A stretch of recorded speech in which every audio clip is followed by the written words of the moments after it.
What is going on, everybody? Welcome to Submission Fishing Live. I'm your host, Muto. Glad everybody can join us. If you're watching this live, if you're watching the replay, welcome. Leave comments. However you're listening to it, I'm glad you're here. What's going on, everybody? Thursday. We're almost there, almost to the weekend. The beautiful fishing Saturday. Let's see who we got in here today. Eric, thank you. Oos, glad you can make it. TV Metal Art, what's going on, man? Those of you guys that don't know, check out Todd's work. He's making the Spotty Bowl trophy. He does custom art. Does some awesome work. I've seen all his fish from yellowtails, spotted bay bass. So look him up if you're looking for a cool piece of art for throwing your home, your garage, whatever, man. Check it out. Totally awesome. Zach, what's going on? My fellow pirate, my teammate. Doing good, doing good. Down in SD, what's up, man? Salty, what's going on? Welcome back. Dario, oos, glad you can make it. Zach, we got you. Awesome. Got my fathom in today and my rods. Got them all spooled up. That's awesome. Salty. So you got a fathom 25. Is that so you can go deep water, or not deep water, but for the bigger stuff? I would imagine La Jolla and boat fishing. No more losing those black sea bass at La Jolla. Man, you'll kill them with that thing. The yellowtail especially. Leonard, what's going on? Welcome. That's cool. 25 N for my 40 pound setup. Yeah, that's perfect. Did you get the 2-speed or just the star drag? The lever drag or the star drag? Let us know. Let's see what we got here. Yeah, checking out some fishing news. Didn't really see much. iCast is going on this week, I believe.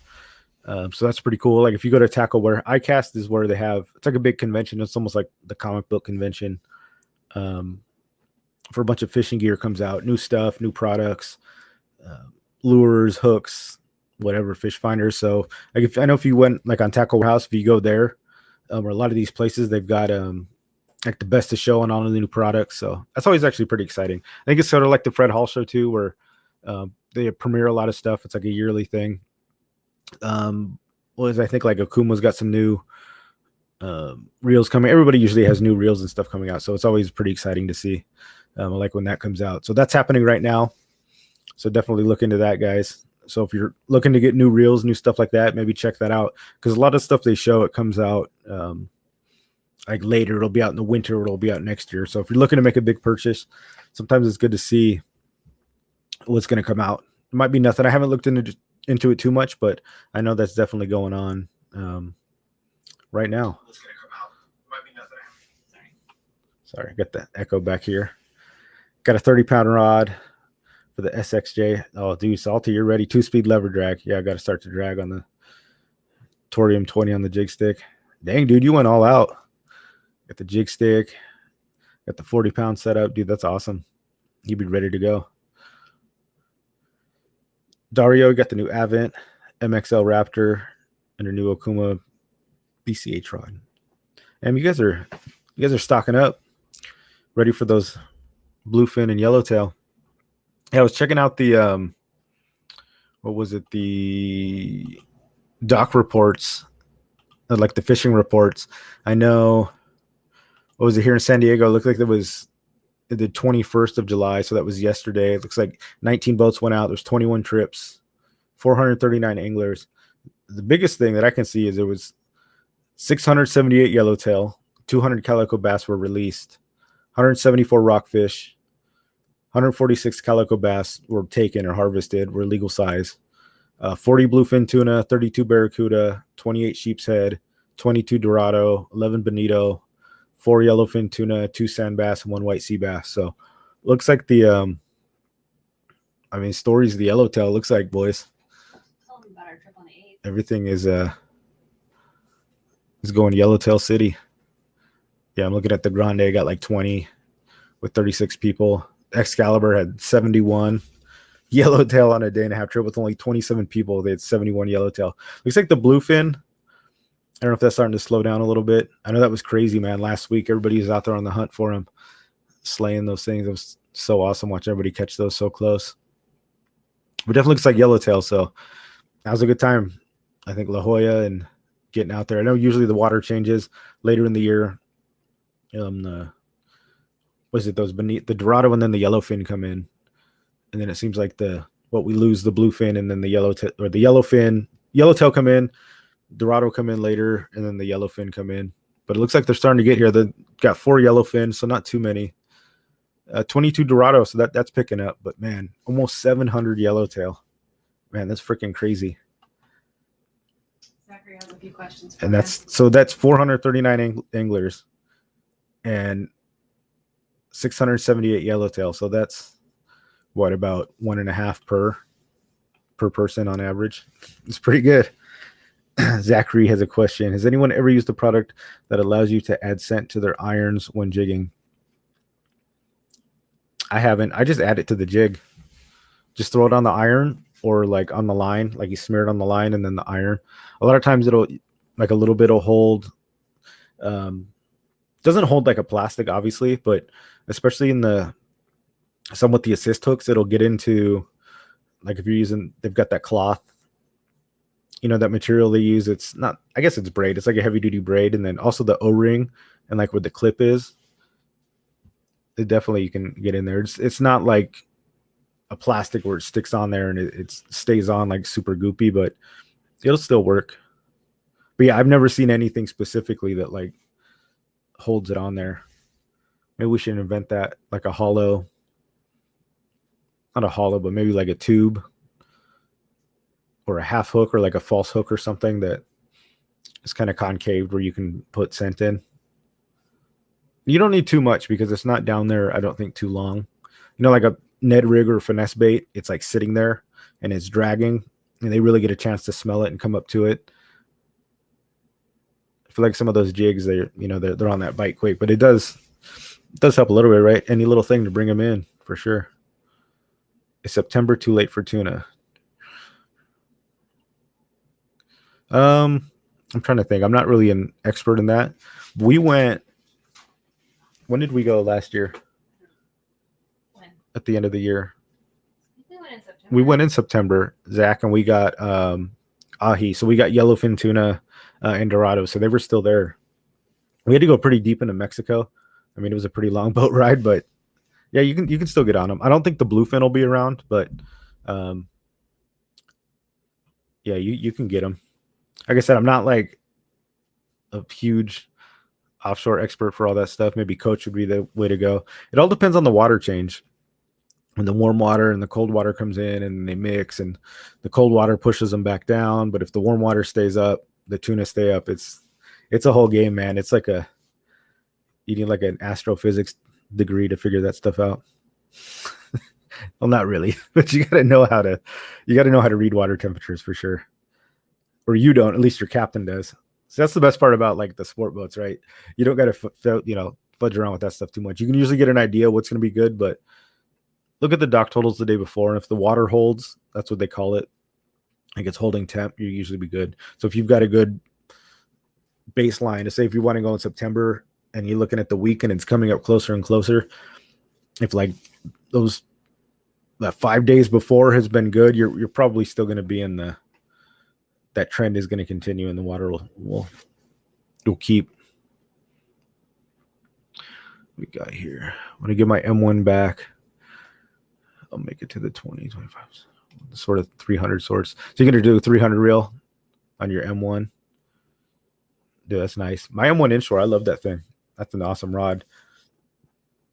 That's the Phoenix M1 inshore for you guys that don't know. It's a little heavier rod. I think the lightest one they make is the 1 ounce to 3 ounce, and then like a 3 to 6 or something like that. But that's a cool rod. That's like an all around. I use that thing for all kinds of stuff. It's perfect for like the bait barge. You can throw lures on it. It'll fight good sized fish, but also that's what I use for like my 20, 30 gram slow pitch stuff. It's got a ton of backbone to it. So even fishing docks, I use that thing. I know it's more of like a deeper water rod for like bonito and stuff, but dude, you want to pull the spotty away from the pilings? M1 inshore, man, that thing just rips it. Bluefin tuna and Clemente. Yeah, I'm not sure, Todd. I don't know. Just based on what I've seen, I haven't seen as many. Like, but they were crushing it last week. it looks like they kind of maybe starting to move out a little bit, just based on what I've seen in the last couple of days. I mean, they're still there, but I don't think like we're just catching up on the comments here. Dario, you're going to keep your M1 inshore for La Jolla, but I feel it's a bit too light for bluefin. Yeah, the inshore is a little too light for bluefin, but La Jolla, it's perfect. Dude, Barracuda Calico, that's like, I think that's what that rod was made for sure. You could probably do a small bluefin. I bet like one of those like little 20 pounders or something you can do. But yeah, I don't think I'd test that against a 100 pounder. Just snap that thing in half. September and October are usually better, calmer waters and less crowds. Yeah. Down in SD, that's some good insight. Yeah, I would agree because the summer's crazy. Everybody gets out, especially when they visit San Diego, because like you go out there now, just go look at the beach. Where I went down where I am up here in Carlsbad, it's like a resort town. So I went to pick up my mail and it's right there like on the shore and just freaking crazy. So everybody's on vacation, school's out, and then everybody wants to get on boats. I mean, I don't blame them. I would too whenever I vacation somewhere else. I try to get on a charter boat. But yeah, once everybody starts going back to school, school's in session, back to college, back to their jobs, vacation's over, you can still get on the sport boats. And yeah, they're not nearly as hectic. So that's one good thing to think about. You go on kind of those off times. Let's see. It's a nice rod for sure. Oh, it's awesome when school starts. Yeah, warm, calm weather. Exactly, man. Yeah, we went to La Jolla this weekend with was it Oscar, Dave Rage, and Mark G and myself. And yeah, it was a lot of fun. La Jolla was great. Yeah, but the beach, dude, when we came back, there was so many people. It was crazy. And like the kayakers and those kayak groups, it was fine when we were out. Me and Salty went on the 4th of July. There was like nobody out there. A lot of kayakers. Yeah, but tons of boats, even out on the water, like the little sport boats. Everybody's got the little private boats. There was two charter boats were out there like at all times.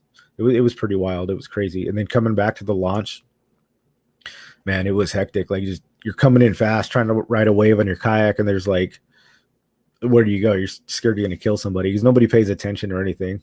It's up to you.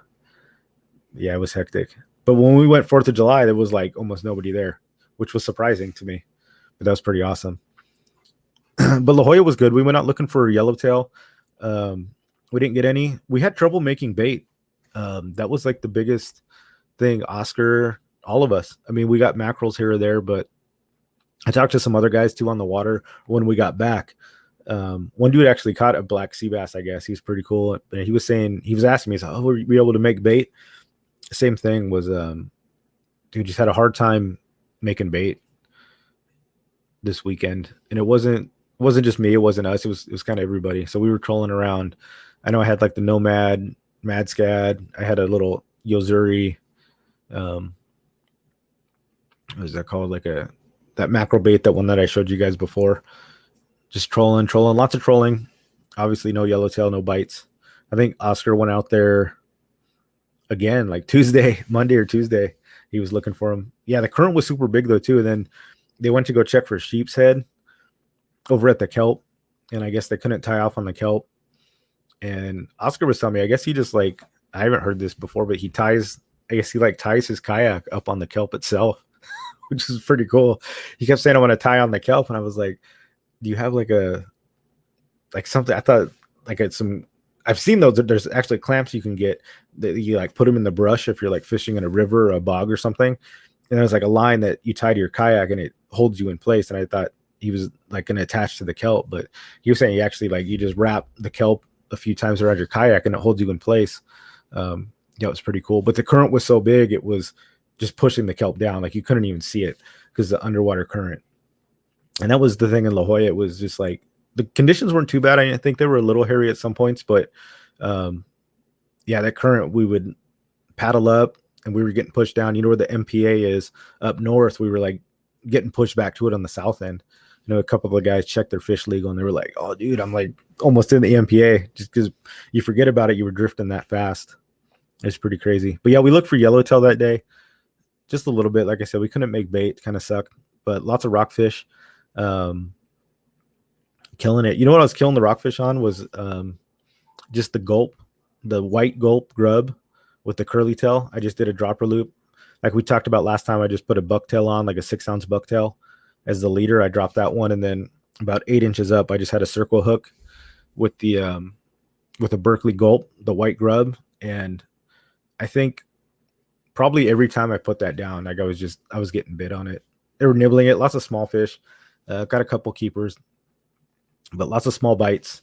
But fish nonetheless. I mean, I think every time I put that down, it was within 10, 15 seconds, you feel the rod go, and yeah, they were smashing that gulp. It was pretty cool. Got some on the slow pitch, of course, slow pitch for the rockfish. That always dominated. Killed the barracuda. Dude, at the end of the day, I think I caught, it was just countless. Every single cast. They're about fathom 15 casting, and I've got a jig stick, a nice long one. I was just absolutely killing it on it's like a spoon. I don't really know what you would classify it as. Let me see if I can bring it up here. What it is, it's a Lucky Craft Wander is what it's called. It's like the Spanish mackerel Wander. And bring up some pictures here.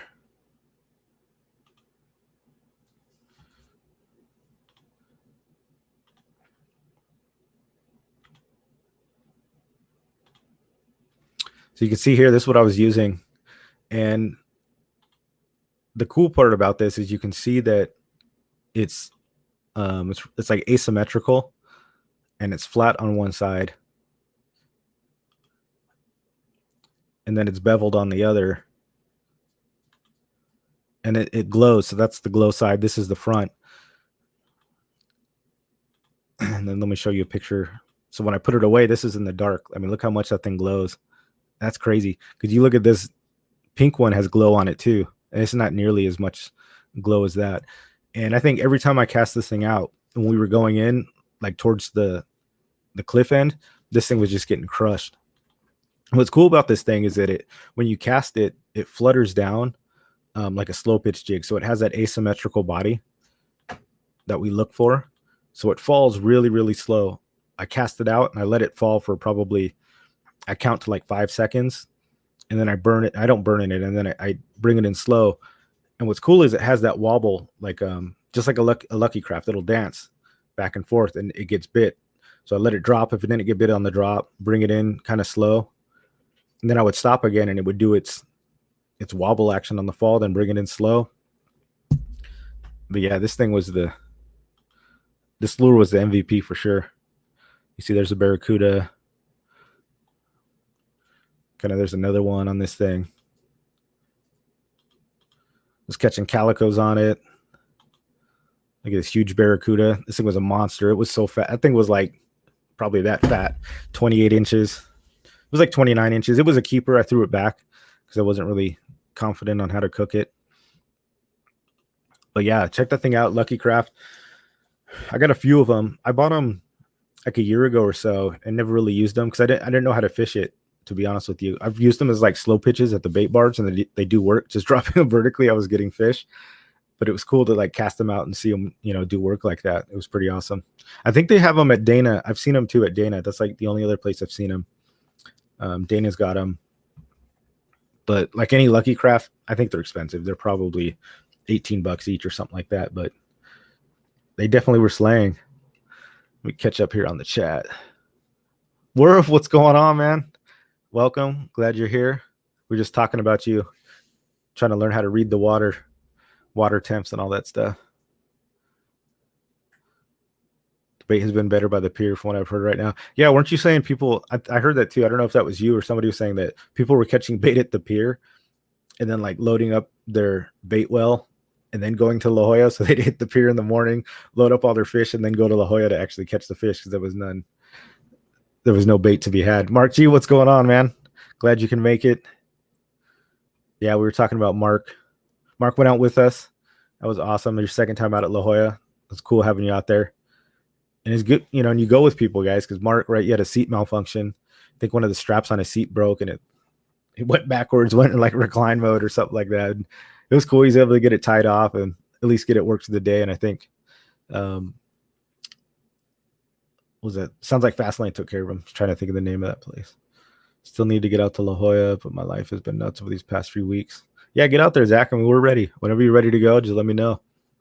Have you not been to La Jolla yet? I'm curious. You went out with us last year, didn't you? I feel like you did. Sound Fishing. What's going on, man? Glad you can make it. Welcome, welcome.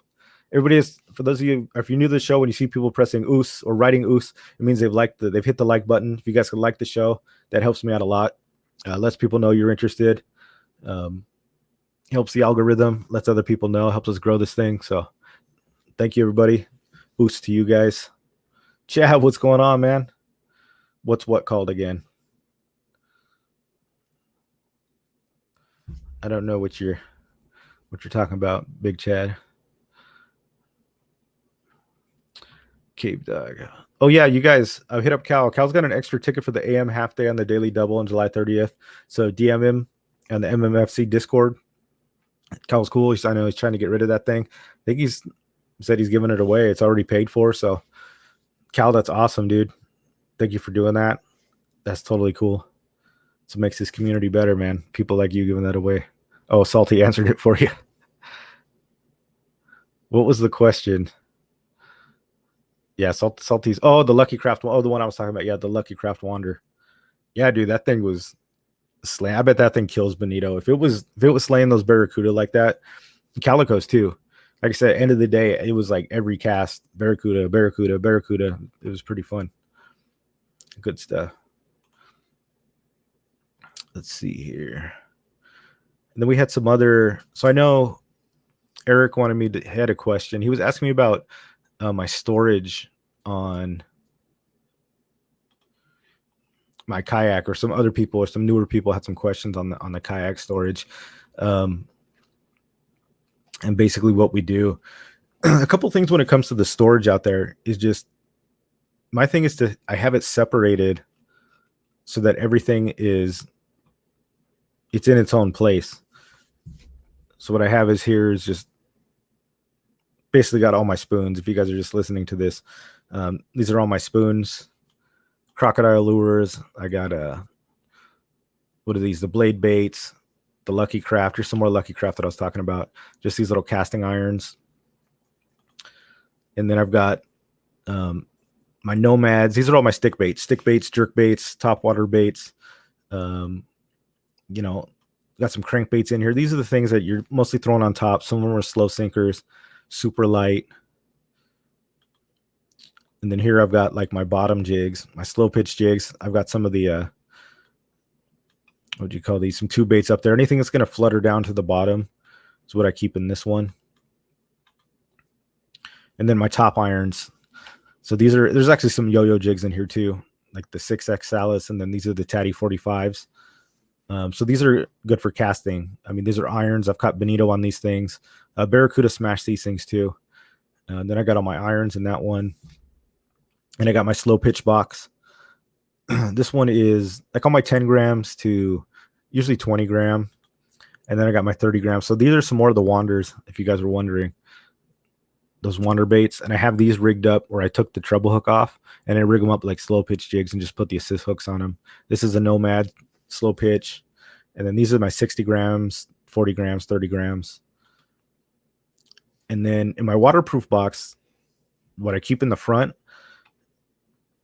these are like the Ned rigs, little baits. I get the Jika rigs. Got some slugs on here on some weedless stuff. And over here, I've got these are all my swim baits. Swim baits, I've got the weights over here, and I keep them hooked up. Or not hooked up, but I keep them ready for like Texas rigging. And then I've got the underspins over here, got all the paddle tails. But one thing you guys notice is that I have everything almost already hooked up. And I've got extra ones in here, you can see here, that aren't, really tied up yet, but I have so many that are just already ready to go. So when I don't need to be tying them up or rigging them up on the kayak. So basically you can just grab and go. All the underspins I have here, all these underspins, they're ready to go. So I put them on the clip. I have them ready. And one thing is these two boxes that I have here, they're both waterproof, and these are the small ones. So I always use these in my kayak when I'm bait fishing because I keep these in that deck in the front. These are something I want to get a hold of quick, and then they're already rigged up. So if I need a Ned rig or a different kind of, sort of Jika rig or anything like that, some finesse system, I'm gonna just hop in there. Same thing with the underspins and stuff. And then that's usually how I load them up. I got a big casking bag that I just put on the back. And what I do here is I lay everything out and I just load them up. So I don't take everything. Obviously, I'm not taking the irons. I'm not taking some of these heavy weights. But when I go on a charter boat, I'm taking the heavier weights and I'll leave behind these two things, right? I'm not going to need underspins. I'm not going to need Ned rigs. These are like my soft plastics. So I unload the bag and then I'll load it up depending on what I'm going for. Same thing with these. I don't take the small slow pitch stuff when I'm out on boats. In La Jolla, I don't take any of these ones, but I'll take probably all the jerk baits and stuff like that. So that's usually how I rig up. I take this thing. It's a big bag, but it bolts into the back. Like 2 bungees go in, and it's pretty cool. It just buttons down, and then I put my H crate in the back. Yeah, here's some other stuff I've got. My synthetics. This is my garage. My slow pitch. I've got all my lures, stuff like that. So I just pull this off as I need it, and I load up my stuff and then fill the bag, select my rods, and we're good to go. So I hope that helps out, Eric. One thing that I do and that I recommend if you're like kind of new, or not even if you're new, but a tip is I don't put my lures back to where I got them from. So I don't put them back into the case. Say if I use a slow pitch jig, I don't put it back in the case. I keep everything out and I hang it because if you put it in there, it'll rust, it'll get salty, and it just deteriorates. So I have this thing on the side of my kayak. Overpriced piece from Hobie. But see, what happens is this thing sits inside. And let's say I use a lure like this and I'm done fishing with it, like it doesn't work or whatever. Basically, I just hang it on the end and then I just keep fishing. And then when I want a new lure, I take another one and then I just keep fishing. But then when I want to go back to this one, I just take it. And what's cool is there's hooks inside too. There's slots inside. So by the end of the day, I've usually got like 4 slow pitches in here. I've got all kinds of different lures. But the key is at the end of the day, I take all these out and I put them in something separate and then I wash them. And then after they dry, I file them back. So when I'm done with something, say I'm done with this, or I was done using it just for like that minute, I don't throw it back into the case. It's just going to rust or you're going to forget about it. But not only that, it'll contaminate your other baits. So if you put something wet in with the salt water, I mean, it's just, dude, it's destruction. You're going to come back. The hooks are going to be rusted out, especially if you have anything with like the jig para spins, that blade on the end. Once it gets tarnished, like it's donezo, guys. So keep everything separate. I keep everything in this tray, and then at the end of the day, I pull it out and wash it. And this thing's cool. They hang on there. Like, I've got a ton of stuff. I keep those just all dangling off. Even Ned rigs, everything will stay on that thing, just dangling away. Jessica back here doing her little video. Yeah, so I hope that helps, Eric. It's a good tip for you. At least that's what I do. I mean, that's what works for me. Like I said, pre-rigging everything is kind of the key. I want to be ready when I'm out there. I don't want to be rigging stuff up. I don't want to be selecting baits. I don't want to be looking for the right color. Because one thing you can do is look at the conditions, see what they're biting, and then rig up the colors accordingly. I like to personally have like one of every color. I've got like a blue rigged up. I've got an orange rigged up. I've got the natural color rigged up. I've got a white rigged up. So I'm switching and going, switching and going. I'm not like unhooking every bait and putting it on the hook every time. That's why I use those clips. The speed, man. It's all about, at some point it comes into statistics, right? How many legals can you catch? How many legals do you usually catch? What, 20%? If 20% of your fish are legals, well, what do you need then? 20 fish or something like that if you want to get 5 legals. So, or 40 fish, whatever it is. So the more fish you can catch, the better percentage you're going to have on legals. I mean, at some point it just becomes a numbers game. So in order to get the volume of fish, you got to make sure you're fishing. You got to have a line in the water.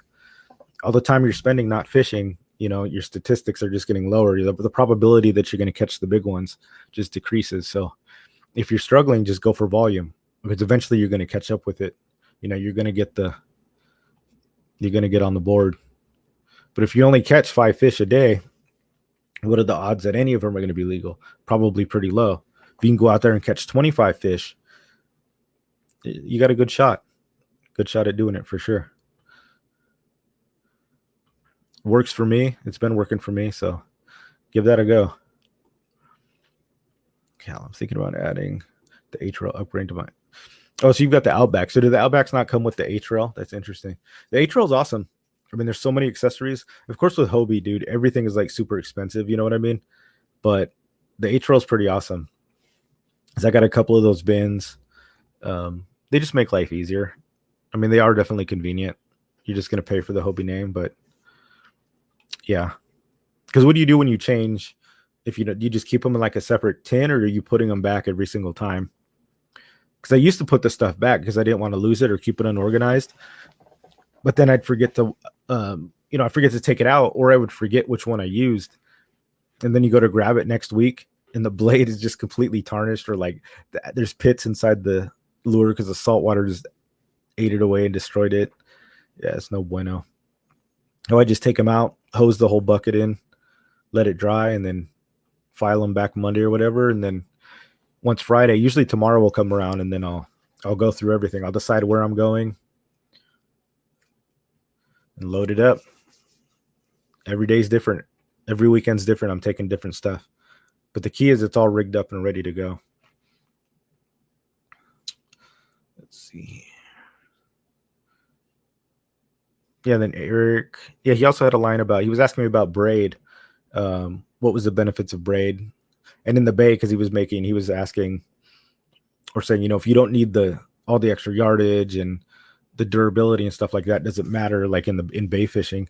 And probably not if you're just looking for yardage, because it's not going to matter. The biggest thing or the key to the braid is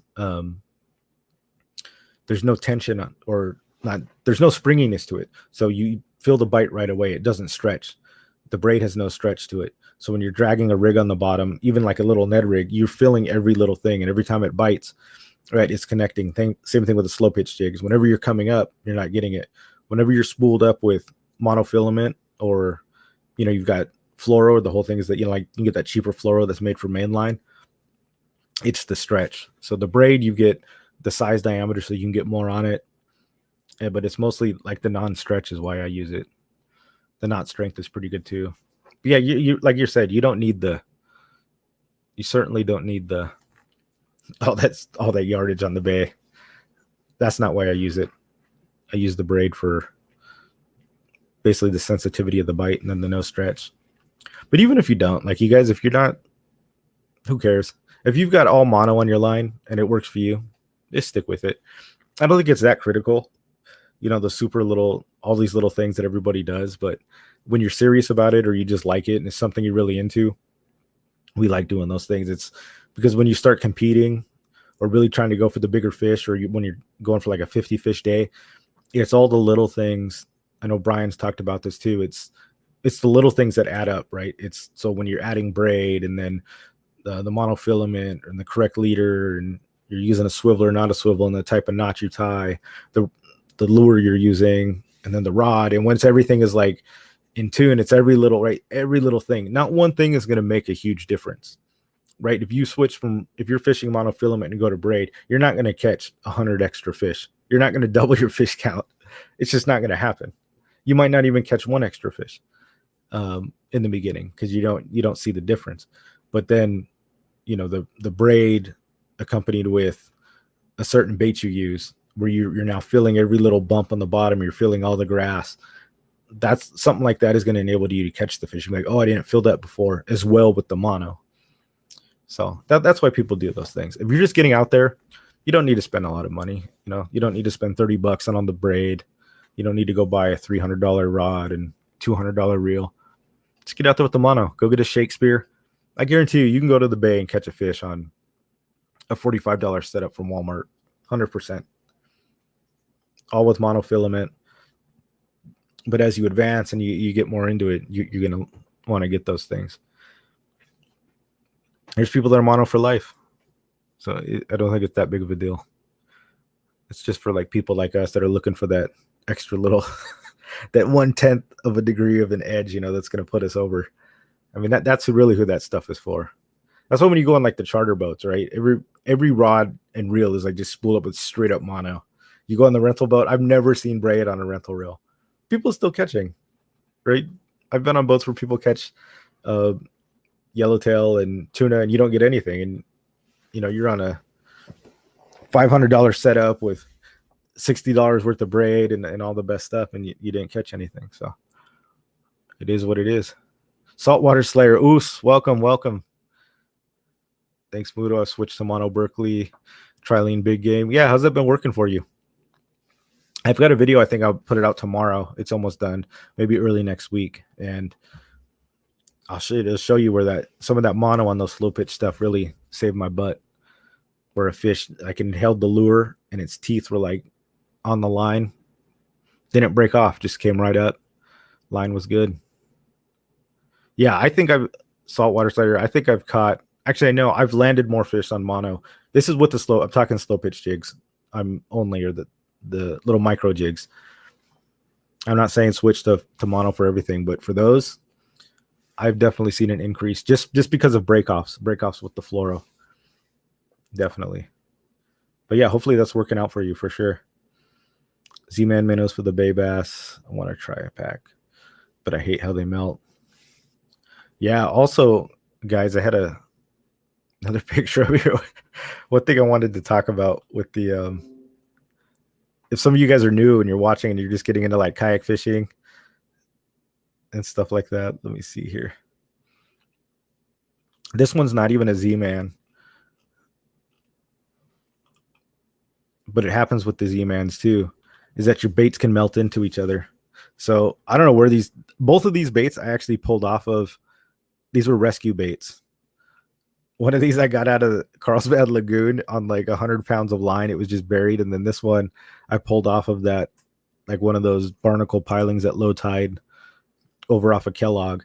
And I just tossed these in my garage, like in kind of the random lure thing, and they melted together. So Z-Man will do this too. If you mix the Z-Man baits with other types of plastics, and it's not just Z-Man, I think Dart Spins will do it. And usually they'll say on the package, it'll say don't mix plastics together. But so don't go buy a pack of Z-Mans and throw them in with like a bunch of like hammer paddle tails or something like that.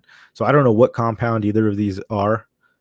Like I think the white one was, I threw these both away, but I think this white one was okay, but it had eaten through this yellow one. And I've had other baits do this too, where like just the tail was touching and then the tail just turned into like a gooey mess. So be cautious of that. If you can, try to keep all your stuff like for like plastics, because that'll happen. Z-Mans are notorious for this, so that's why I'm bringing it up. We like to fish those, and I've heard a lot of stories where people throw them in their tackle box and then they get that madness. I just found that like last week too. I don't know how long it had been in there, but just totally ate through. Nasty. Mark G, you've got 25 pounds. My 7-inch, 7-pound 30 rod seeker. Nice. That's your tuna setup. Asked if mono was okay for tuna fishing. I have a mono on my boat rod. Is that okay for tuna fishing? It would probably work, Mark. Honestly, I'd probably go fluoro. I'd go braid to fluoro if I was tuna fishing, because like whenever you're doing top water, tuna have really good sight too. They have those big eyes, is what like big eye tuna. Tuna have really good sight, and you hear the term line shy. When a fish is line shy, they refer to tuna a lot. You hear, oh, tuna are line shy. I don't really know. People claim they can see the line, but anytime you're fly lining something, I'd go probably fluoro for that, because the bait's out there for a while. The fish come up and look at it. I'd go probably 60, at least 65-pound braid. You're not going to lose anything, if you've got a big enough rod like that, or not the rod, but your reel setup's pretty big, I would stick with the bigger mono, because then you can change your leader. Even if you got 65-pound braid, you can go 20-pound leader, you can go 60-pound leader. But I'd probably do braid, because if you're fighting a big tuna, you're not going to want that stretch either. I mean, that mono is kind of that parabolic spring, when you're fighting it up and down. I kind of want that tension. And then the fluoro probably just for the eyesight of the fish. I've seen them caught on the mono. You can get bit. It's not like you're not going to get bit on the mono. Absolutely. If you don't want to invest, I'd say stick with it. But if you got the means and the willingness to change it, like I said, that could be the 2% that puts you over and gets you the bite for sure. That's just my 2 cents. Yeah, fluoro leader. Definitely. You can get like 60-pound fluoro, 30-pound fluoro. Stuff's not cheap, especially if you get that Seagar. I mean, 25 yards is going to break the bank. Saltwater said he went fishing yesterday, caught 12 spotties in an hour. Did you ever talk about that? No, I didn't see that. Saltwater Slayer. It's up about 12 spotties in an hour. Dude, awesome. And that was with the mono? I've done very good yesterday. Dude, you're crushing it. Compared to where you were, dude, I'm proud of you. That's awesome. I've seen so much of your growth where you came with us and you were telling us how there was no fish in your bay, and now you're getting 12 spotties in an hour. Dude, I love to see that. That's so awesome, that improvement. And you're just shore fishing, right? Dude, that's really good. What are you using? A lot of plastics melt. Oh, yeah, I had them in the bag with the hammers melt too. So you're just talking from the heat? Like the heat in the bag, or the plastics melting together? Because I'm talking about plastics will fuse together. The dissimilar plastics will eat each other. But yeah, if you keep them on your dash or something, they can melt too. Just the nature of the plastic. It'll denature itself and then melt once the heat point goes too high. Mark G, 80-pound braid or 65? It depends. Depends what you're going for. I don't know. If you're going to go 200-pound, 100-pound tuna, if you got the 80, do the 80. I've got 65-pound on my ocean stuff. When I went out bluefin fishing a couple weeks ago or last month, whatever it was, they were catching like some 200-pounders. I didn't hook up on any, but at that point, I probably would have wished I had 80, but I don't know if you're going to get into them that big. Yellowtail, 65 all day. The yellowfin, usually 65. Dorado, 65 will handle. I mean, people were catching the 100-pounder pluses on 65. I don't know if you need to go crazy on the 80, unless you're like specifically going for, you're going out for 200, just huge tuna, then do 80 for sure. Dario asked Coach about mono. Dude, Coach's team mono, man. I know it. I know all about it. Leonard said he had a Z-Man Ned rig eat into his bump board. Yeah, Z-Man Ned rig eat into your bump board, Leonard. Dude, that's crazy. Yeah, you don't know. Like, right? In all my boxes, they're okay, but you just don't know what plastic they're gonna like react with. That's really weird. Yeah, 65, Mark. I think you'd be good. Good for that for sure. Yeah, he's living up to the saltwater slayer. He is now. Dude, 12 spotties an hour from the shore. I'd say those are slayer numbers for sure. I'd take those numbers any day. About 15 minutes, you could ask him. Let's see here. Check my notes. Yeah, we got the mono. We got everything else. The kayak setup. Yeah, if you guys got any other questions, let me know. Invite him on the August 8th trip. We got the submission fishing. We're doing I was inviting some people from the gym. So was it August 8th? August 8th, we're going out in a 3/4 day and at a Davies Locker on the freelance, I believe, or it's just the 3/4 day. I think there's still spots open. So if you guys want to go, we were just hopping on an open boat, but I just invited them early. If you guys want to hop on, let me know. We'll put the link up. I think there's still some spots available. Like I said, it's just anybody can go. But if you want to go with us, I don't think there's that many from the gym going. They all tell me they want to fish, but then when it's time to fish, they're like, oh, I can't make it. The ones that do go out, dude, they absolutely love it, though. It's funny. I took a few of them out last year, dude, and they loved it. A couple of them hooked up on some yellowtail. Dude, it was a good time. Mark had a question for you. Let's see. sold out. Oh, it's sold out. I think it looks like so. There's a waiting list. Scratch that, guys. No more on the 8th. Yeah, the freelance is for a charter. That's the freelance is the name of the boat, Zach. To clarify that, it's over up in Davy's locker. Mark G had a question about tuna lures. Mark G, question about tuna lures. Where is that? Mark G gave a shout out to Fastlane, and then Salty Slayer said Mono's 10 times. Oh, any lure recommendations for tuna fishing? Like I said, I'm not really the tuna master, Mark, but from what I've seen this year, knife jigs are where it's at. They're basically like it's just a long, like slow pitch jig. Knife jigs have been killing it. Live bait always works. So if you go on a boat, they'll give you the live bait and tell you how to rig it and stuff like that. So you can always rely on live bait. But if you want to look artificials, I know knife jigs, slow pitch jigs like the butter or the butterfly jigs, anything like that, it works. But if when they're boiling on top, I think probably live is probably the way to go. Or you throw an iron like the tatties. You got to kind of have some experience with those. You got to know how to cast, and then you got to know how to retrieve it. Those take a little bit of work. So I'd probably stick with fly lining live bait. If they're deep, go with a knife jig. I mean, that's what I've been seeing work. You have yo-yo jigs, Colt snipers, surf, dude, you're good. All that stuff will work.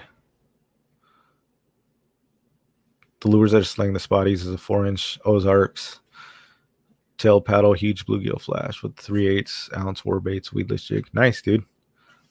The underspin game, solid. Dude, I like it.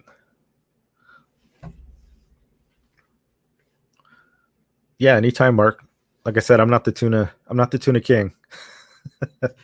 But what I've seen in the boats I've been around, that's some advice I can give you. Probably hit up Brian, man. That dude's been crushing it lately. He's got the tuna bug now. Let's see here. Yeah, so this weekend we got Spotty Bowl. For those of you guys that don't know, it's the playoffs. Where are you guys fishing this weekend? I haven't decided where I'm going to fish yet. I don't know. Do I go out to La Jolla again? 3 trips in a row, look for my yellowtail? Or do I play it smart and go pre-fish Mission Bay for the playoffs? Because I think the bye week will be over and then I'll be on next week. Or do I just go to SD Bay? I was thinking maybe even going to SD Bay, going to the secret spot, hit up the secret spot for some halibut, and then maybe drifting back down and hitting the bait bars in some of the other areas. The good thing is the tournament day is not as long, so I know some of the guys will finish fishing relatively early. I know Eric's trying to make a day out of it for sure. But where are you guys all going this weekend? Maybe we can get something going. Eric, bait barge Saturday night. Bait barge is good. Dario, yeah, you got no choice. Maybe I'll fish SD Bay. I'll go hit I'm going to get out there at like 3 a.m. I'm just going to burn up all the spots. Dude, it'd be such a jerk move. Go out there and just hit all the places I know they got the fish. That's brutal. La Jolla, if I go out this weekend, busted up my knee and pulled a muscle at my leg. Oh, dude. Salty, I'm sorry to hear that. Yeah, I might do La Jolla again. Because La Jolla, the thing with La Jolla is you've got like a relatively small window, right? Unless you've got like the waders and the whole deal, you're probably not going out in the winter. Like, I know I'm usually not. I'm not out there in February and in the freezing water because you're going to get wet. So it's like when I hit La Jolla, I know it's like literally it's from like July to maybe September, maybe October. There's like a short window because then once winter comes, like I don't go out to La Jolla anymore. It gets a little choppy, gets too cold. Some of these diehards are out there. Was it Chris Blevins? He's been on Fishy Hour. That dude's a monster. He'll go out there and he's just slaying them. I need to go out there with somebody that like Kevin Nakata or Steve Summer. He used to do the charters, right, or the guiding, but I don't think he does it anymore. I'd definitely pay a guide to get some yellowtail experience out there for sure. I mean, because I'm out there. I mean, I understand the premise, right? Making bait, fishing on outside the kelp. But it's I can tell you actually get one like on the kayak in that area. It's like once you get it, then you understand like what it takes. Otherwise, you're just kind of guessing. But I'd love to really go out there with somebody with some big time experience and put me on one. Otherwise, I'll just keep trying. I know once I catch one, like I'll get it. I'll be like, oh yeah, this is how I caught it. This is how deep it was. You know, like you register all that information in your brain. You're like, oh, that's what works, or that's what I did different. But sometimes somebody can fast track you. They can take you right where to go. You know, tell you to put it 10 feet, and then you'd be like, oh, that's what I was missing. I was on the top water when I should have been 15 feet down. Just little stuff like that. Yeah, so it might be a La Jolla. Might be another La Jolla trip. Secret spot would be cool too. Go do some halibut fishing. I think it's a good tide for that. The tide will carry us out, and then it looks like it'll switch about 11 and then bring us back in. The weather still looks real nice for this weekend. Yeah, that's what it says every weekend. And the day of. We went last weekend. It wasn't that bad. It was pretty hairy. I think a couple of you guys had some rough time coming in. But it was worse when we went out, Salty. When we went out 4th of July, dude, it was way worse than last weekend. Last weekend was like, it was pretty chill. It's not that bad. Like 3-foot waves, 8-foot. 8-second intervals. I'll take that all day. It's not that big of a deal. You just know you're going to get wet. Oh, Bonnie and Uncle John and Jay are watching. It's good stuff. Dario, oh yeah, that's right. You're stuck at the base competing. Good luck, dude. Everybody that's fishing, good job, man. You guys made the playoffs. That's awesome. Aunt Bonnie, how are you? Yeah, Uncle John and Uncle Jay say hi. How's it going, guys? So we went with that's my wife's aunt, and they took us out. We went to Greece. What was it, 2018? 2018, we sailed around the Greek Isles with them for like a week and a half. Dude, it was awesome. They took us out on their sailing yacht. We went to all the islands, the Greek islands. Dude, it was great. And I went fishing out there, and I think we were in Syros Island. I think we were sleeping on the boat, and he had some fishing gear on the boat. And one of the taxi drivers had this. He gave us like these complimentary like chocolate croissants. And since I don't eat the sugar, I was like, well, I'm not gonna. Nobody wanted the croissant. And I put the piece of the chocolate croissant on a hook, and I sent it down right there in the bay. And dude, I hooked up on a fish on the chocolate croissant. Dude, it was pretty cool. Probably the weirdest thing I've ever caught a fish on. So what's the weirdest thing you guys have caught a fish on? I gotta say chocolate croissant in Greece. That was pretty cool. I've caught a fish in Greece before. How many of y'all have done that? And then we were trolling. I was trolling. We just had like the limited gear that was on there, and I was trolling a lure. I think we were coming back from Mykonos to Athens, and I had a lure out there, and I got smashed by something, and it was on. Like it hit the water, it came out. I don't know what it was. I don't even know what kind of fish were out there, and it came off. Like it was on for maybe like 3 seconds, and then wiggled its way off. But dude, it was cool. I got to fish in Greece a little bit. Yeah, and Bonnie, remember the chocolate croissant fish? Yeah, it was awesome. And Jeff is on too, and Dan Walsh. That was awesome. Damn, what's going on, man? Flatties. Should I go out for the flatties? Jeff Cornish, welcome. We went and visited him out in Virginia last year before. And then we went fishing for croaker. You see the pattern here, guys. Everywhere I go fishing. If I'm going to visit you and you're by a body of water, we're going out. That's like my one request is go fishing. But we went out with, that's Jessica's brother. We went out with his brother, her 2 brothers, and his wife. We slayed some croaker. It was pretty cool, just little tiny fish, but we were catching. We were just yanking them in one after the other. Salty Dango caught a bluefin on a Slim Jim. No, you didn't. You caught a bluefin on a Slim Jim? I don't believe you. Sand bass and potato salad. Sand bass and potato salad, dude. I believe that. Fish in the area of structures for fatties. Always. Let's see what Dan says. Oh, Slayer. Fish the sand area next to the structure for fatties are not always in the sand. Only areas of Carlsbad have this type of bottom. Yeah, you're talking about Terramar. Oops. I mean, the secret spot, Dan. I said it. I revealed the spot. I fish the surf over there a little bit, but I always get the lure stuck because it's so rocky. Maybe I'm just going to the wrong area. Jesse said he caught mangrove snapper on cooked curry chicken. Jesse got mangrove snapper in Florida and cooked curry chicken, and they ate it better than anything else. Dude, that's funny. Maybe you guys are all trying too hard. You Right? should bring them Yeah, lunch. we're using the wrong stuff, guys. Like we're spending all this money on all these stupid lures, and all you need is chocolate croissants, cooked curry chicken, and Slim Jims, Potato salad. potato salad. So basically, just bring your leftovers. Throw your leftovers in and get bit, get slayed. I think that's the moral of the story. You should have a day where you have to do that. Yeah, we should do that. Like we should make Like the we should have the kid caster. contest. You know, we had the kid caster's rod. We should all choose like a random leftover food, like beef jerky. I bet you can get bit on beef jerky. Like where we all gotta catch something on some beef jerky, or we all know the hot dogs, but hot dogs are the real lure. That's not the secret. That won't be a challenge. Hot dogs slay, at least in freshwater. Or beef jerky. What else would work? Or something you can get like at a liquor store. Yeah, the Slim Jim would probably work. What are leftovers? You don't have leftovers, Eric. You just go hard until it's all done. That's what I like to hear. Leftovers are for weaklings. There's no room for everyone there. By the way, the Calico Bass love fried chicken. Another dude, I bet they do. Why wouldn't they? Yeah, peas. I've caught down in SD. I actually catch what was I catching? Opal eye with peas over by the jetties here in Carlsbad, like under the bridge during high tide. Just throw some peas on a little mosquito hook, dude. You be yanking in those opal eye all day.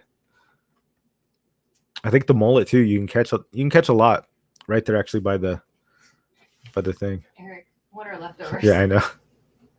Hand wash. Eric's not the leftovers man. Fried chicken. Yeah, we should do that, guys. We'll do the leftovers challenge. Somebody bring their wife's leftovers, and we'll all take a piece and see who can get bit. I think that'd be pretty fun. But yeah, let me know where you guys are fishing. Like I said, I'm still undecided. I'm definitely going to be out there Saturday. I just don't know where. Do I go back out 3 trips in La Jolla? The only good thing about La Jolla is I always get fish. I always come home with something to eat. So every Sunday I have fish dinner. I mean, I've already got a freezer full of fish anyways, but it's always nice bringing back fresh fish and then eating it, whether it's calico or rockfish. That's pretty awesome. I'd love a yellowtail though. Are you gonna do another trip? I really do want to get one. All right, guys, we're getting close to wrap up. It's almost been an hour. We got 2 minutes left, so we've got stickers. So by the way, the winners of the stickers, Salty, I still owe you stickers, and then Stingray, I believe I owe you stickers too. So we're gonna do. Then we had another question to give away. So now we're gonna find out who wins these 2. Put them in the random generator. The question was, what else did you drop in the water? What else did I drop in the water on my tied for first place win? And the answer was, it was a fish. That was the first thing I dropped. I lost my phone in the second part. So I lost the phone, and then I lost the fish before. So if you answered that right, you were entered. We got them in the random name generator. So drum roll. Eric, you want some stickers. And we just sent you some stickers because you bought some stickers from us. For those of you guys that are curious, we actually have launched the submission fishing website. So it's kind of like a soft launch. Eric was my first customer. He bought some fish frosting from me. Just because he harassed me so much, I finally just put it on sale. So we got like a limited stock, but you guys want to get on there, go buy some stuff. Be kind to us for figuring it out, how to ship everything. But we've worked hard on getting seller's license, trying to figure out distribution. Not distribution. I mean, I make everything in-house, but like packing it, sending it, getting the website up, the Shopify. But I mean, it's good. So go to submissionfishing.com if you guys want to buy some fish frosting. This one's empty. This is stuff I make. I've been making it for about a year. For those of you guys that don't know, I put in, I use real shrimp and squid, and I dry it out with a salt, and then I take the salt and I put it in a base, and then I use that. The idea is that the salt disintegrates, and then it lets the scent out, and then the fish bite. This stuff slays, dude. I mean, I catch huge fish on this thing. They choke it too. What's crazy is when I put this stuff on is that they'll hit it, and then they keep coming back for it. Or at that spotty I ate, I had the fish frosting on because, I mean, that thing inhaled so much. And he held it so deep, it was crazy. But go on. Like I said, we got limited stock, so we might sell out depending how many people go on there. But check it out. We'll have some more. We got some other products coming. But fish frosting's on there. You guys can buy some stickers. So I appreciate that. Leave some feedback. If you guys had success, I know I've given a lot of it out to you guys to test it out. I've taken a lot of your feedback, so I really appreciate that, guys. I've been working hard to refine it. Put them in better jars and kind of refine the formula. So, Eric, thank you, by the way. I know you're super supportive. You made my first order, dude. That was totally awesome. Packed it up today, sent it out. So you got some stickers in there, and then you won yourself some more. Just let me guys know where you're fishing. Awesome hanging out with you guys. And we'll see you next time. Good luck to everybody in Spotty Bowl. And like I said, if you guys have any questions, if you're not watching this show live, leave comments in the the YouTube comments, and then watch Fishy Hour. Fishy Hour is on Monday, Wednesday. Roman does a show on Monday. So if you guys are really interested in kayak fishing and you're new and you're watching this show, go check out his resources. I mean, he's helped a lot of us here in the chat that are really new to kayak fishing, and he's helped us out. A lot of us were fishermen, and then during the pandemic, we transitioned over. So he's got a show. And then with Brian, Roman and Brian, Brian's just a slayer. This dude's been fishing like 20 years out in these bays. They do a show Wednesday about bay fishing. So you guys get some knowledge, want some knowledge, dude, go there. Mondays and Wednesdays, same thing, 7 p.m. So check out Fishy Hour, Fishy Hour's YouTube channel. Great resource. Great seeing all you guys again. I'll see you this Saturday. Probably a lot of you, depending where we fish. And tight lines, guys. We'll see you next time. Thank you.